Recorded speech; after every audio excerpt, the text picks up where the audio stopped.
Namah Shri Shankarananda. Salutation to either to the Master or salutation to the existence. Master who has written the text and his Master and his Master. When we go to the ultimate cause, it is the same supreme consciousness.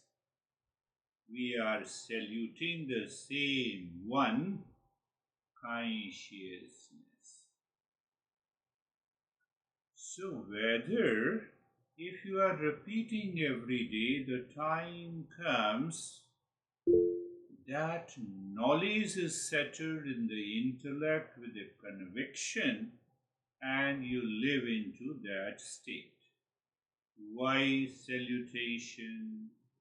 Without salutation means without keeping aside our ego, we cannot reach to that state of awakening. Ego and the awakening cannot go together. Guru Padam Bhuj Janmani. So more humility mentally means emotional maturity, mental maturity, to the lotus feet of the Guru. So the feet is symbolic. If we do not bring a change in our attitude, it does not make any difference. We may be doing 1 million namaste plus ego, it will not work. So the Master is pointing out that is the beginning, that is the preparation. The great delusion with all its manifestations, Savilas Mahamoha, great delusion.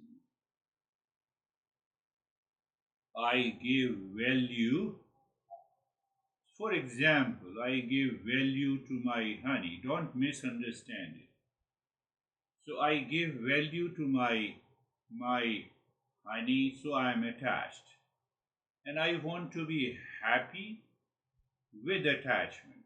Not possible. Not possible in the world. Find out. If it is possible, you are deeply attached and you are happy, no problem at all. Leave the session. You have a big ego and you want to be happy, yes, try this. Ego is always insecure. That is why the Master is saying, great delusion with all its manifestations. And then in the fourth line, the author is saying, whose sole function is to devour this monster. What is the monster? Monster is the delusion and ignorance and projection. Open your eyes. And so the Master is saying that the role of a teacher in the Eastern wisdom is to get rid of that great delusion. Now it is intangible. I said it is intangible. And tangible is outside. The worldly affairs. I love my honey, I am attached. I deeply love this. Love is basically in the world is attachment. One guy lives in Europe who does session every week. 2 sessions every week. So he says that, I have an anxiety because my bank account is becoming empty. I said, when you started, when it was empty, let it be empty. You continue your work. It will happen. He got it. He shifted the value to the money, to the value to himself. The life changed. It doesn't mean that I'm not working, but if I give too much value to anything outside, that is changing. That is what the Master is saying. Master is just pointing out where we give value. So now come to the last week, we understood SYA, Shruti, Yukti and Anubhuti. Shruti means listening and learning. Another meaning of Shruti also are the fundamental text of Eastern wisdom. They are known as Upanishads. Upanishads and Sutras. So you listen and learn, but you have to reach to that level. To reaching to that level, it means I have to start with discernment and dispassion, be very clear about the goal and goal of life. So Yukti means intellectual reasoning. So majority of the people in India think that, if I do devotion to the God or the temple, it means I don't need reasoning. Wrong, 100% wrong. We need an intellectual maturity. We have to find out the cause and effect relationship that will purify my emotions. I will recognize where is attachment and where is affection.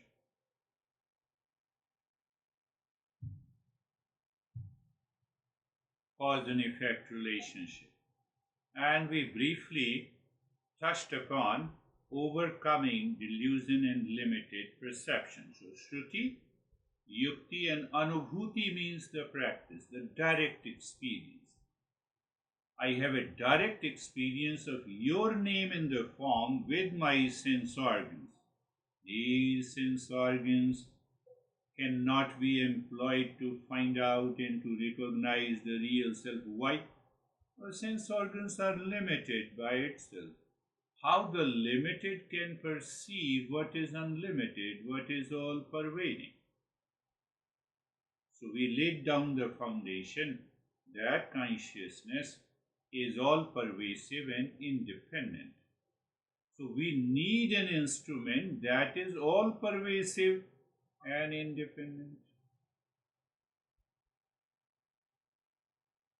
What is that instrument? Eastern wisdom.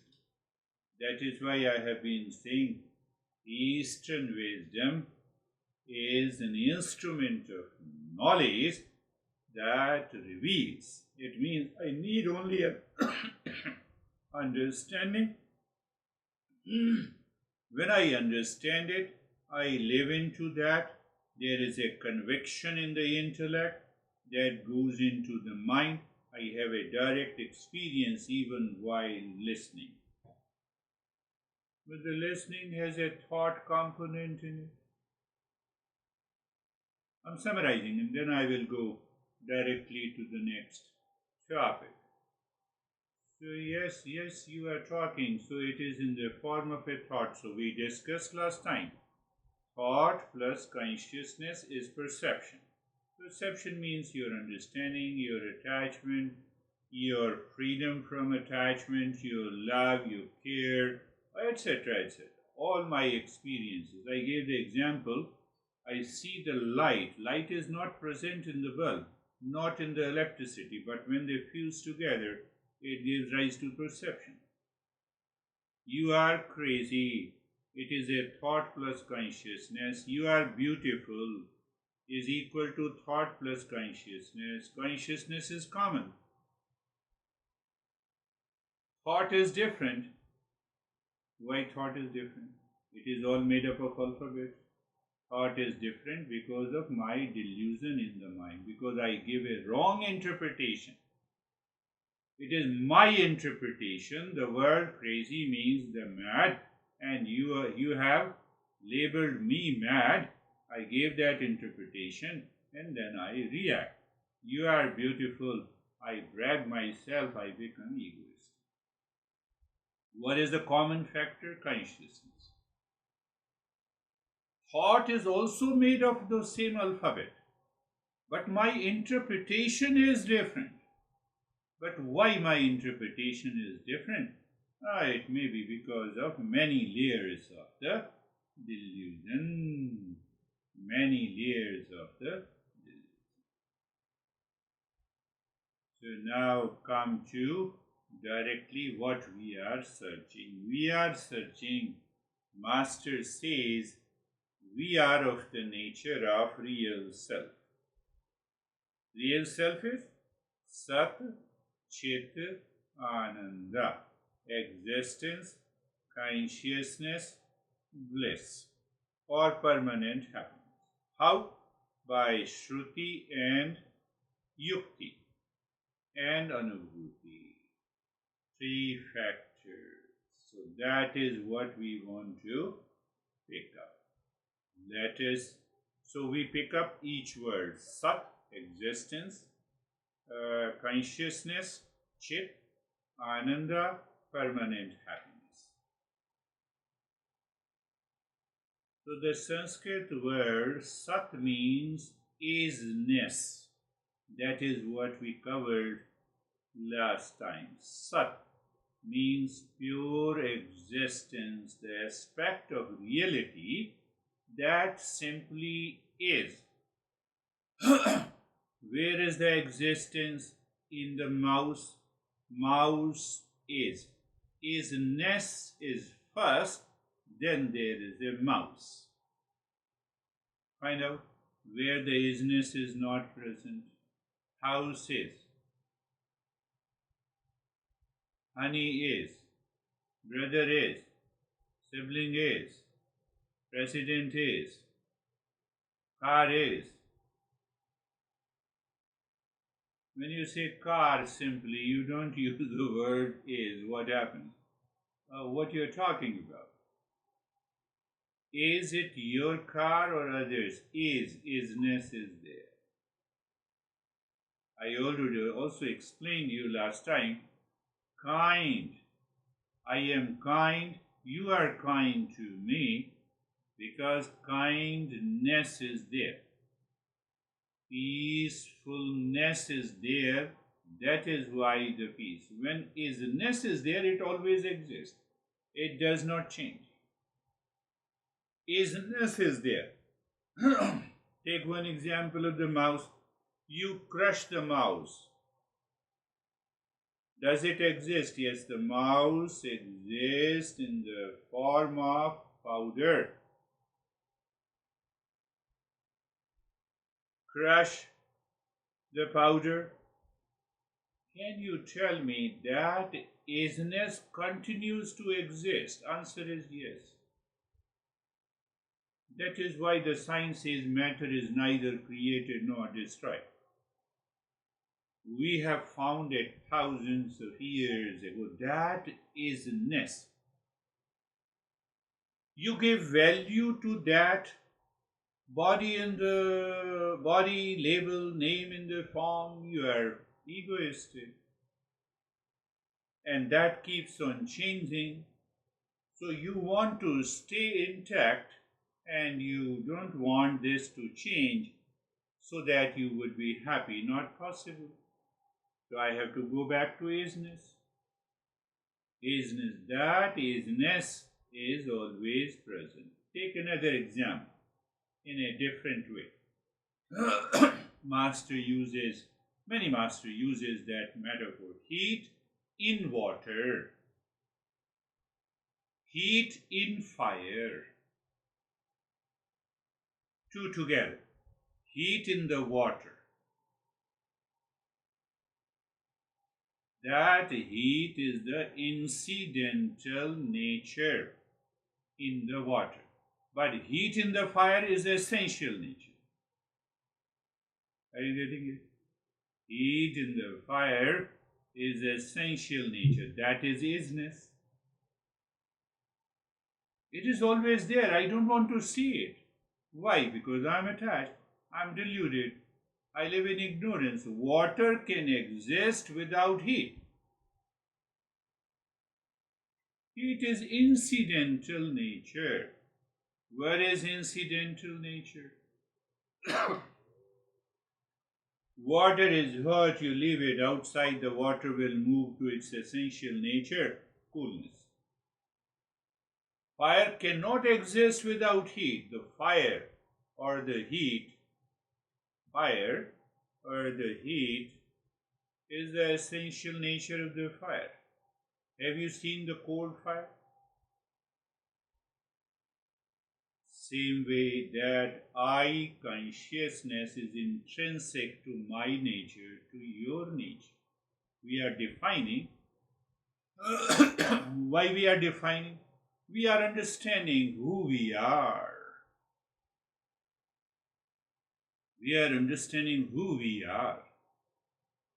So we are getting rid of incidental nature. We are reaching to isness.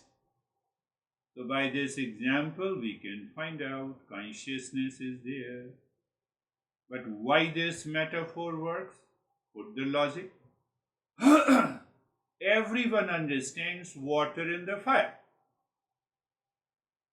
Obvious difference between the essential and incidental property.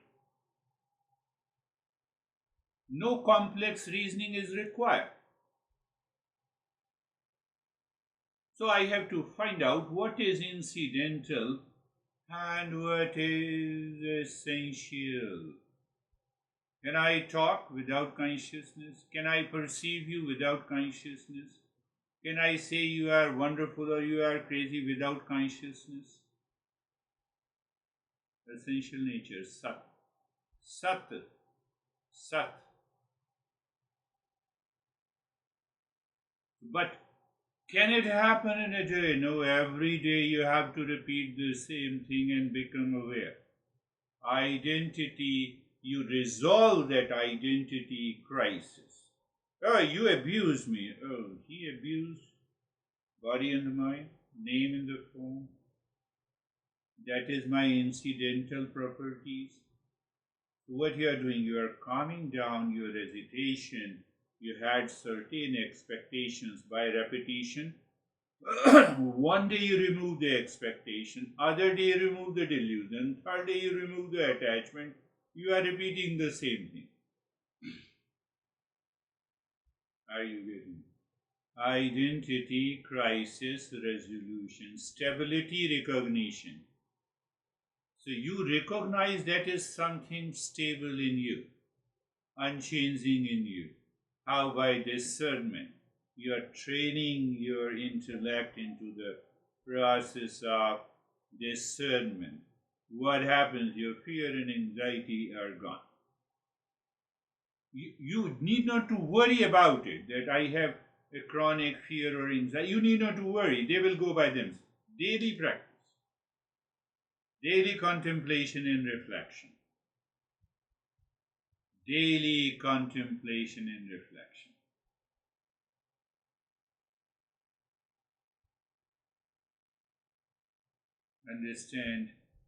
Understand again. I'm repeating in a different way. Imagine water in the fire. Water can exist without heat. It is just borrowed heat. Can I say that? Water borrowed the heat from outside. And because why? Fire is heat. It cannot exist without it. Fire cannot exist without heat. So it means, yes, my consciousness works exactly like fire. It is not something you have, it is what you are. What I said? Did you get it? It is not something you have. I have a consciousness. Can you say it? No, you are consciousness. Beautiful. You know, it shakes all my belief in the values, in attachment, in duality, in a conflict, in the intellect, and then shaking goes into the mind. We reveal something new, isness. We are exploring existence, pure existence, the unchanging reality that you truly are beneath all the chaos of daily life. Ego remains on the surface. Value remain on the surface. Because you have been living like water. Now I'm extending this metaphor. Because we have been living like a water, thinking your peace and happiness come from outside circumstances. You warm the water, you cool the water. That is what we experience is my peace and happiness. Why don't you recognize you are the fire, your awareness, your I am? We forget it.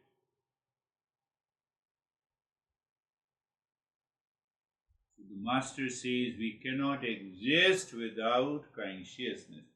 We are just only understanding the Sat part.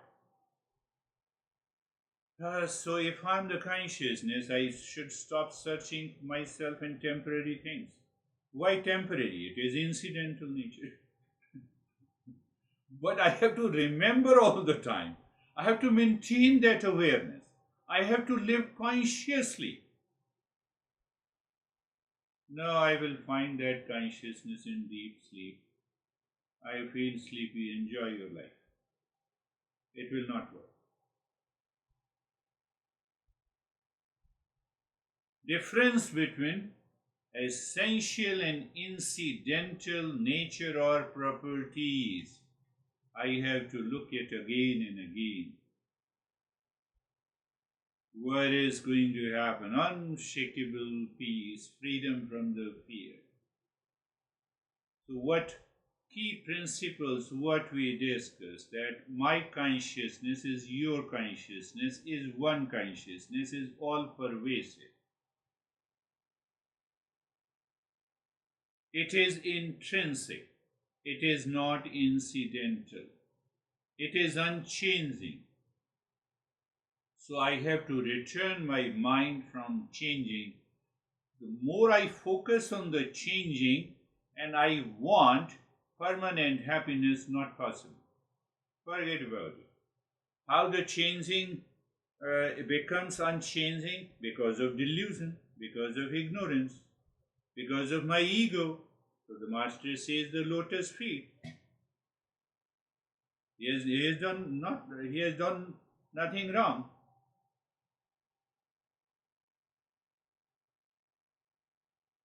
We are going a little deeper so that we can move to the other verses. When you lose your job, your mind says, I am unemployed. Tell me, is it incidental nature or intrinsic nature? You don't have a money in the bank account. Is it incidental or intrinsic nature? So I get worried because of my incidental nature, which keeps on changing. Today is empty, tomorrow it may be full. You continue working, but your true nature remains unchanged. I'm giving a daily life example. You insulted me, incidental or intrinsic? You appreciated me, incidental or intrinsic? Find out. Yukti. You are still the same conscious awareness that witnessed having the job and now witness not having it. What you gain? Instant access to peace during any crisis. It has a role in daily life. Confidence that doesn't depend on the external validation. You have the confidence. External validation, incidental nature. The ability to take action from love rather than fear and attachment. Intrinsic, essential, natural resilience in the face of any challenge. I'm simultaneously giving you some application. You are consciousness itself, not a person who has consciousness. If I am a person who possesses consciousness, it is incidental. Can you think 10,000 years ago? In science, we talk about their It took thousands of years for the intellectual development. These principles were discovered 10,000 years ago. Can you imagine? You are consciousness itself, not a person who has a consciousness. We are arriving at a conclusion. Problems are temporary overlays on your permanent, peaceful nature. Overlays. That overlaying is the delusion. We have to remove it. To abide in the real self, to abide in the Sat, to abide in the isness. The recognition of my true nature. This Master has said somewhere else, I am bringing it here. Master says that recognition of true nature happens instantly. No years of practice is required. That is why this Master says practice is not required. But if I am not a seeker, practice is required. If I feel sleepy in the session, then practice is required. My mind opposes these processes. This processing of the thought, practice is required. You stop seeking and start recognizing what you already are. What is the conclusion with the water and the fire? The moment you stop looking for fire in the water, and recognize you are the fire, everything changes. Honey, do you love me? No, I hate you. Then there is a problem. Honey says, I love you too much. Also, that is a problem. Why? Intrinsic or incident? Look at the beauty, the way Master is pointing out. I'm not doing anything. I'm just. So basically the Sat is the pure existence. It refers to the reality that remains constant throughout all changes. We have already done a distinction between it. Let us see what conclusion I can draw and live with that conclusion.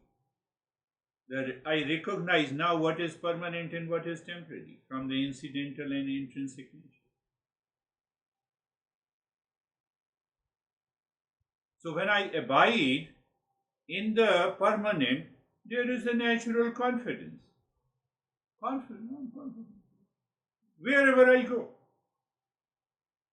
whenever I talk, communicate, think, speak, and act, do you have an anxiety? No, it's incidental. You live into that. Now, whenever the problem comes, you have a different perception of the problem. Oh, incidental, okay. Expectation and attachment and delusion. Your mind processes that information. Oh, I'm okay. Bank is empty, it will be full tomorrow.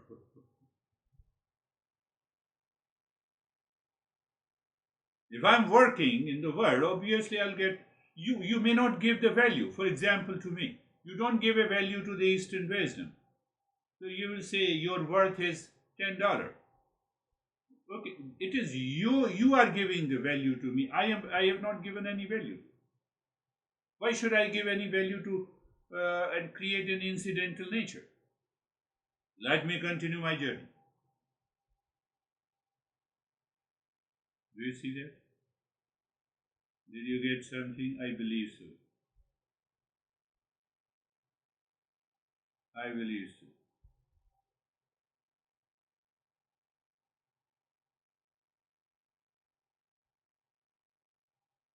Now come to, let us pick up another word, that is chit. Chit means consciousness. So let us understand we have understood the Sat. Last session I said isness. Here I said incidental and intrinsic nature. So then from there the corollary is the permanent or the temporary. So when I abide in the permanent, is there any anxiety, duality, conflict, and problem? It is just gone.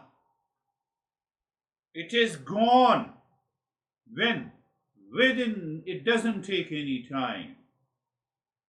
So now with the Sat we come to what is known as the consciousness. So the Master says, you are the light, not the object. Look at it. Beauty of the understanding, beauty of the discussion. You are the light, not the object. You are the light that is invisible. You are not the object that is seen in the presence of light. Did you get it? It's a mind-blowing. Those masters have taught thousands of years ago. That is the beauty of this teaching. You are using light to see everything around you. Your phone, the room, me, other participants. But here, what will shatter you really? You can see everything in the light, but you never see the light as an object.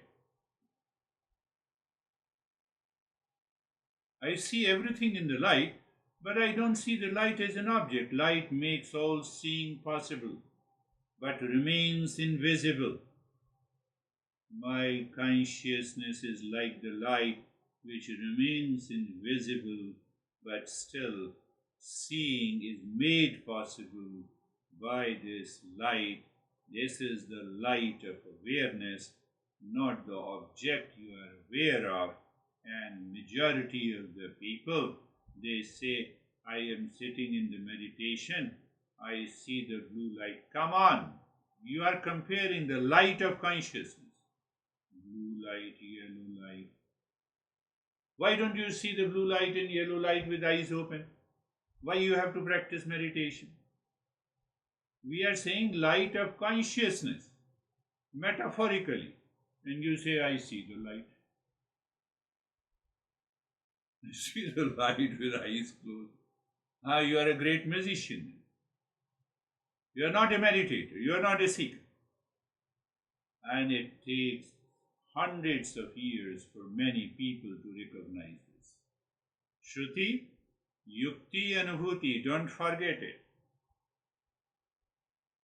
Master says, Eastern wisdom says, we are exploring Chit. Chit means pure consciousness, the witnessing awareness that illuminates every single experience you ever had, but which you have never seen as a thing.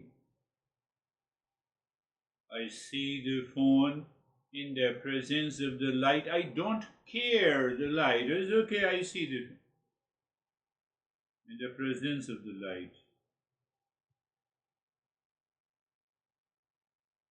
Because you have been searching for consciousness like a lost object. Okay, the way I see the phone, I want to see the same consciousness as a phone. Not possible. It is subjective. It cannot be objectified. So the Master resolves the problem.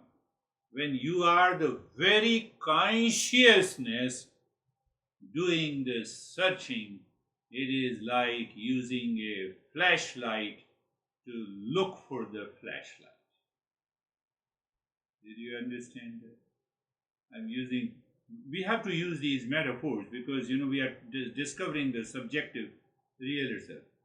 I'm using the flashlight. Where is the flashlight?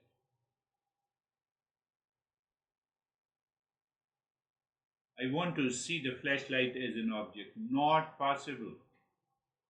By recognizing that just as a light enables all visions, but is never visible as an object. It is visible, but not as an object. Consciousness enables all our thought, experiences, perception, but is not experienced as an object. That is why Last time I said consciousness plus thought is equal to perception. That is why I picked up that topic. Look at it. That is the beauty.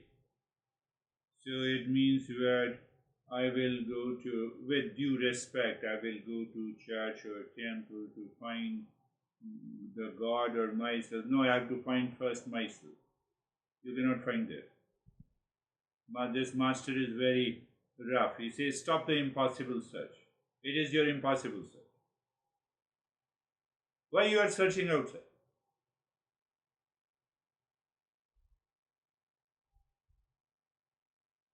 You have been trying to find the finder. I'm using different words so that it should go into your head. You have been trying to find the finder. See the seer. You want to see the seer. You want to know the knower.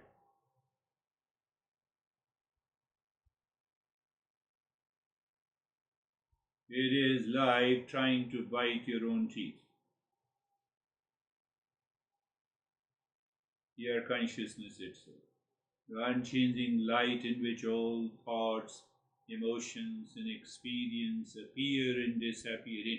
Intrinsic, incidental, attachment, everything is included. The moment you stop looking for awareness and recognize you are awareness, seeking ends. You found it. So what exactly Master is pointing out? So from there you have to draw a corollary. What is the subject-object distinction in the consciousness? What is subject, what is object? Why consciousness can never be found as an experience? How you are the light that illuminates all your experiences. So if we answer this question, the end of the seeking what you already are. So the Master says, your mind stops seeking the real self as an object. You drop all the delusion, attachment and expectation, then what is left? Pure consciousness. That you are. Instant recognition. So when you have that instant recognition, then what happens? Immediate recognition of my true nature. The end of the trying to get or achieve consciousness. You need not to, I will practice after half an hour of the practice, I will realize that I am the peace. No. Do you see the contradictory and paradox? Monday and Thursday we say, no, you have to be practiced. Our masters have covered every aspect. Natural peace that doesn't depend on any state. Direct knowing that cannot be doubted. It's a direct experience. Direct knowing. Freedom from the exhausting search for enlightenment. You are the consciousness, the light of awareness itself. Don't mistake it. Don't mistake with any other teacher of the Eastern wisdom who teaches, I will show you the yellow, blue and rainbow light. I would better see the rainbow outside than my inside. You are deluding me. You are putting me into what will happen if I see the light. I will be enlightened. So, okay, let me see the blue light. Blue light gives me that awakening, so let me convert all my bulbs into the blue light. This is delusion. Master goes into the highest level.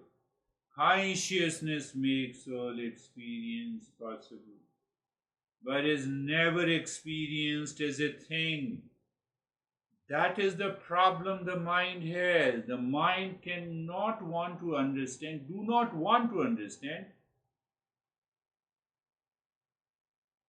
does not understand at present anything without being an object. And the moment I see it as an object, then there is a incidental nature is taken as intrinsic nature, then there is an attachment, an ego, and long list. Devour the delusion. Did you understand the beginning? Or the beginning of the Mangalacharan?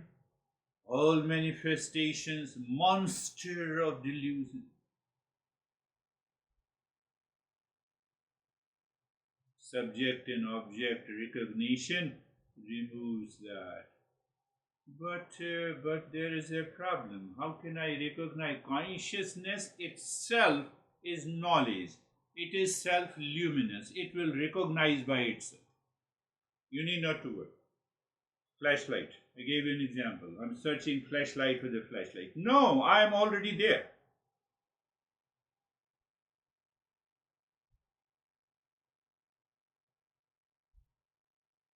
What happens? And other spiritual seeking and striving, direct access to unshakable permanent peace, recognition that you have always been what you were looking for. This is the message of the Master. Natural confidence that does not come and go. It remains with you.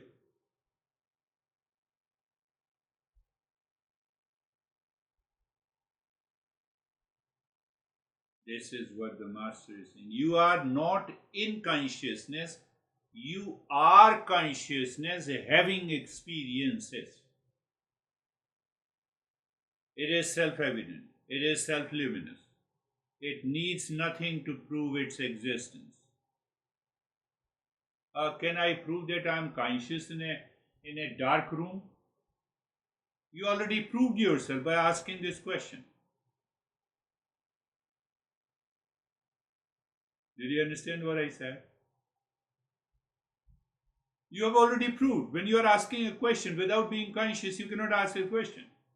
Whether it's a dark room or it's a room full of light. That is the beauty. So it means it is self-evident, it is self-luminous. The such ends when you realize the seeker is. That is why we have isness. Isness is already there. That isness has a property of consciousness and both are the same. I am there. Final, there, nature. That is what the nature after. I'll spend a few minutes more and then we will go for reflection. I will go only one way to make you understand. What is that? The third word is permanent happiness, which is known as happiness. So let us pick up that. SatChitAnanda. SatChitAnanda भगवान की जय. वो यही है प्रभु जी. I said something secretly in Hindi. So your deepest sleep holds the secret to unlimited happiness. Master is using this metaphor. So I translated this metaphor into my way of understanding. Last night you experienced something miraculous and didn't even realize it. Example. In deep sleep you had no thought. What is that miraculous? That we need to understand. In deep sleep, not dream sleep. In deep sleep, you had no thoughts. You know, our modern science gives a new word. We have already understood it. REM sleep and non-REM sleep. Yes, you may be surprised, but those we understand. So in deep sleep, you had no thoughts, no desires, no problems, no awareness of the world, complete ignorance. Yet when you woke up, what did you say? I slept peacefully. I was so happy and relaxed. What is this? Is it not a mind-blowing revelation? If happiness required, now Master is asking the question, if happiness required knowledge, object, experience, deep sleep should be a misery. Do you understand? But it's a pure bliss.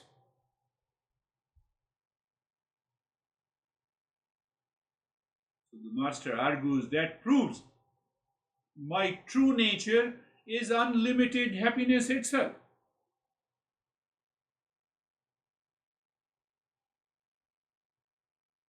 We are exploring Ananda. Ananda means peace. No, permanent happiness. It is intrinsic bliss. The unlimited happiness that is my essence, your essence, hidden in plain sight. Hidden in plain sight. It is there, I don't see it. I only see the waves, I don't see the water.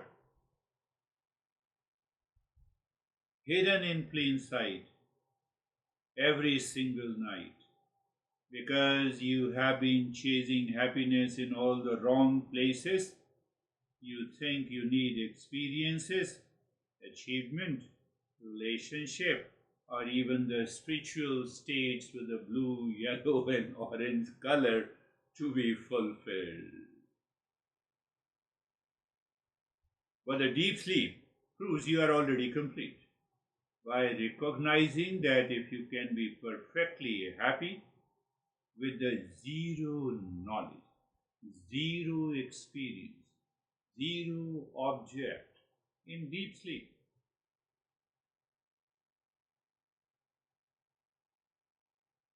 If that is the zero object also means no honey, no object, no money, then happiness is my fundamental nature.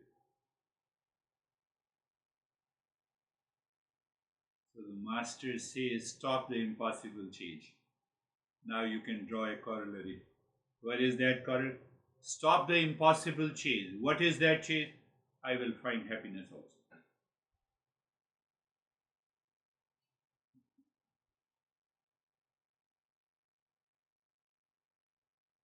You have been running toward what you already are. Every night for hours, you demonstrate that you don't need anything for permanent happiness. Not a single thought, not an object, not an experience, not any possession.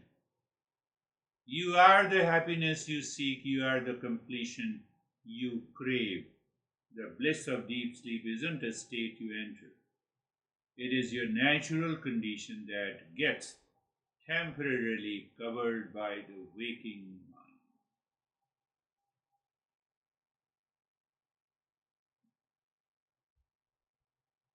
It means when I stop the impossible chase, that demands a practice. I just go after the impossible chase for happiness in the world outside, attachment and detachment, and clinging and the craving and the possessions, a long list and the delusion.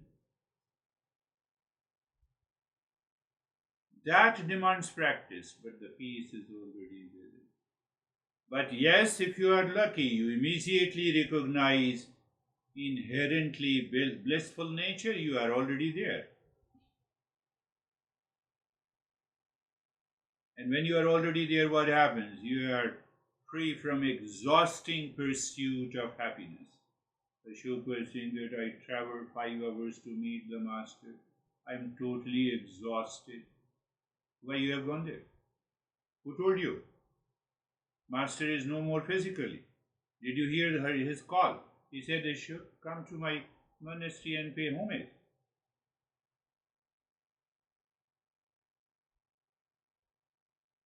So he said to me, he thought that, I will put my point, ego. In the very beginning, ego will not help you. Lotus feet. It is the exhausted feet of the Master when you travel there. It has to be converted from my mind, the lotus feet. How your naturally complete state gets obscured by the mental activity, I have to get rid of that mental activity. Understanding that problems are mental constructions. Deep sleep proves my natural state is blissful, completeness requiring nothing. How the Master arrived at that conclusion, you have to appreciate that. It does not mean that for physical survival, I don't need that. No, I don't need anything. It is physical level. Seeking happiness is like trying to catch your shadow. It creates the very problem it aims to solve. This master says you already are what every desire is ultimately seeking, unlimited fulfillment. The peace of deep sleep is your fundamental nature. Pay attention, intrinsic, incidental. True happiness is not an experience, it is.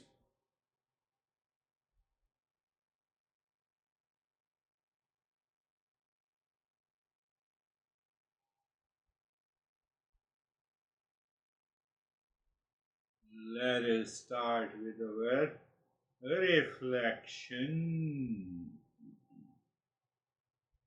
Who is going to take? Dennis, you want to take over? I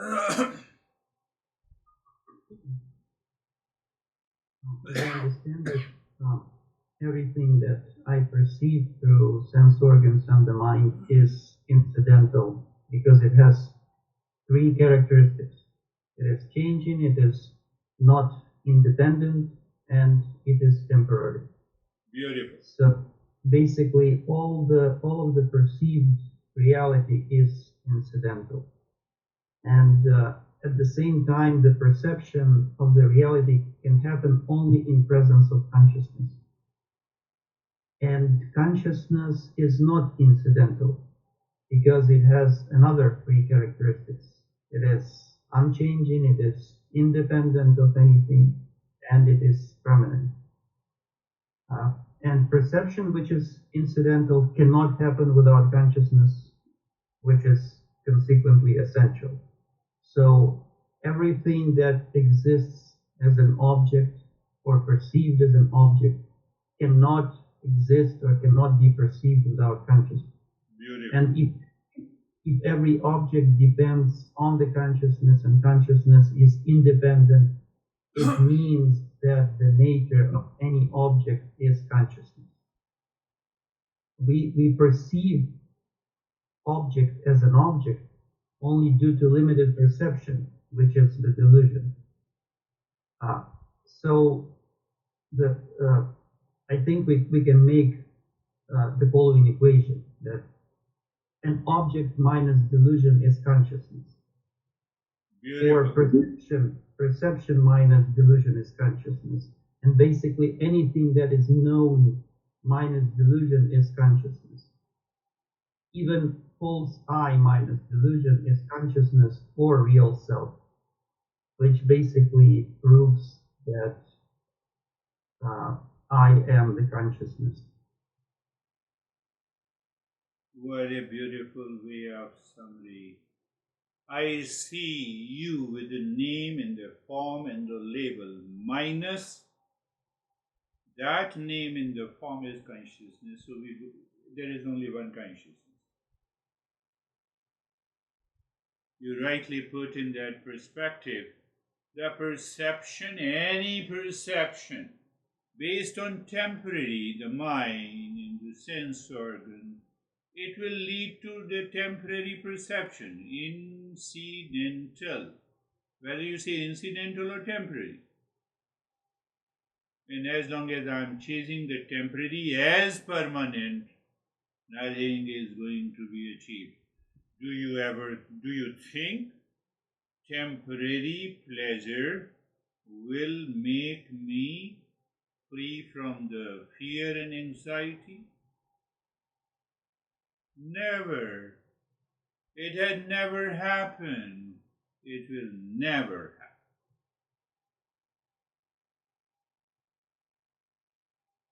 David and Jerry.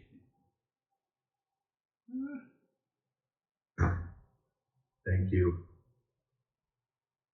I love the use of metaphor. By the way, today's lesson was rich with all kinds of nuggets revolving around consciousness. And secondly, Dennis, that your summary was just beautiful. Excellent. Thank you very much. The metaphor that really triggered deep thought for me was the hot water. The hot is not in the water. The heat is temporary. water is the essential nature of water, so heat comes and goes. And when you compare that to our consciousness, consciousness is the experiencer. It just sort of opens up a whole level of freedom. So thank you. Yes, beautiful. Even you pick up one metaphor and you keep on thinking, the heat in the water, heat in the mind, I'm excited. But the nature of the mind as such, it is not exciting. Do you see that? Yes. That is the beauty. Beautifully said. David, how are you, Jerry? Sir, I'm good, thank you. And Dennis really summed it up beautifully. Thank you, Dennis. I don't really have a lot to add other than I feel like when the mind is firmly established in who I am, then we see all the changes as incidental. We don't worry about anything. We just know, we have the confidence, as you said, that we will take right action at right time, and we don't worry about it at all.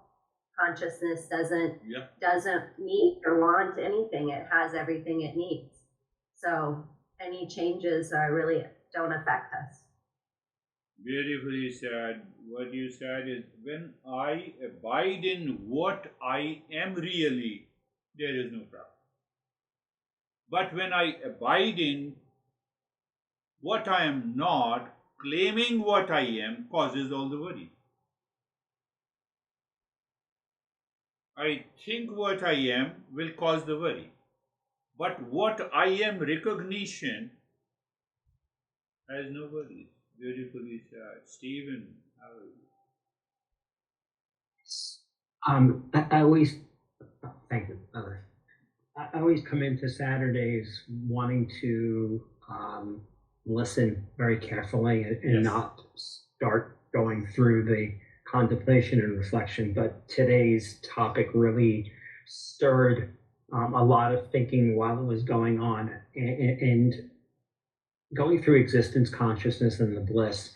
You started with the existence, and I really what resonated with me was the comparison of the intrinsic versus the incidental, and just another way to measure and see what's going on. And then the flashlight of the consciousness was like, all of a sudden I'm like, wait a second now. So is it going in again a mathematical systemic order? Is it existence, consciousness, and then bliss, or is it actually consciousness in order to recognize the existence? And then I started going through this thing going, okay, so being able to be using the awareness of consciousness, be able to recognize the existence, being able to separate out between what's intrinsic and what's incidental, all that's left is the bliss. Yes. And that's the essence of it all, is that once, just like the example of the warmth in the water, it's just incidental at the moment, but eventually the essential nature comes through of it's just water. And that's what we're talking about here, is that the consciousness, the existence outside of all the other stuff, everything that's intrinsic, just leaves us with the bliss. And that's my takeaway. So again, thank you. Beautiful. We are going to understand that that isness, which is existence, extends itself to consciousness, because the very nature of isness has to be consciousness. But why? Because that isness has inherent intelligence. And that intelligence, if there is an intelligence, it is consciousness. So isness is consciousness, and the consciousness is bliss. That we are going to reveal in this lesson. How are you, Sami? Beautifully said. Thank you. Stephen, yes.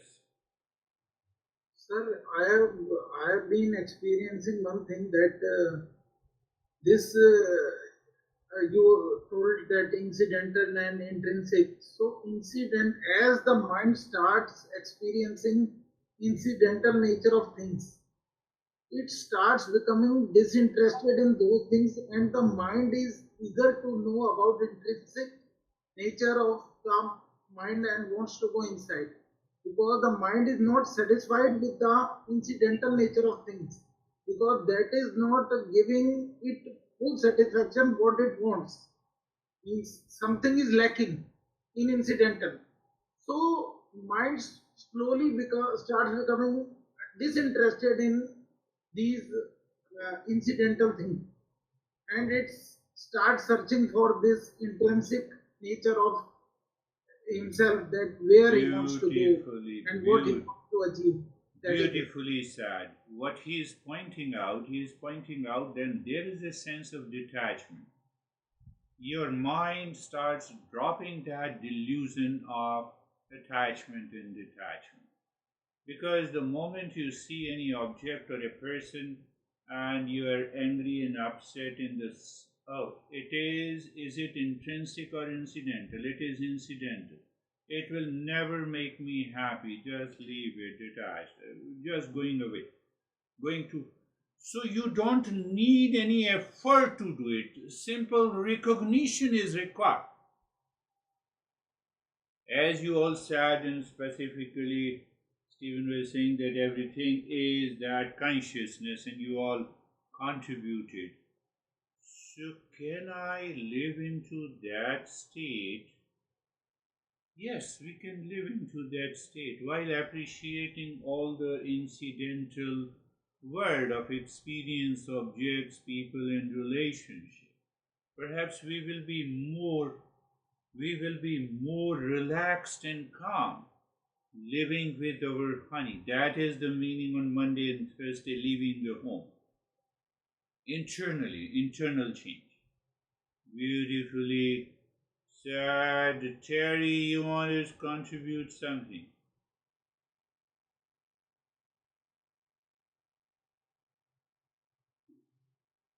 I'm not sure I could put it into words, but Yeah.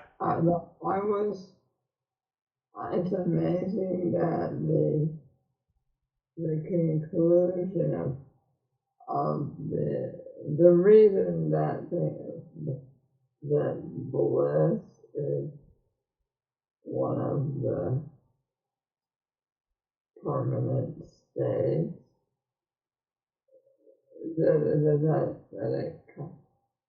the analogy with deep sleep, I didn't see that coming. And I was waiting all this time to find out that piece of the puzzle. And I never thought of it that way, but it seems that then everything in the waking state is incidental, so you have to be willing to accept any possibility. Just accept incidental is incidental. Don't accept incidental as intrinsic or essential. This is what the master is saying. So it means in every aspect, in every thought, speech, action, perception, experience, throughout the day in a waking state, incidental as incidental. We are not fighting with anyone. We are not making any effort. We just a recognition. There is a light, there will not be a light. Electricity is there connected to the computer, there cannot be. Then I cannot I cannot give a lesson to you. The wholeness, the Purnam part is because the changing nature creates the incompleteness. Yes. So the anxiety comes from constantly trying to fix that which you can't fix it. So when you cannot fix it, the medical science says that you have a chronic anxiety.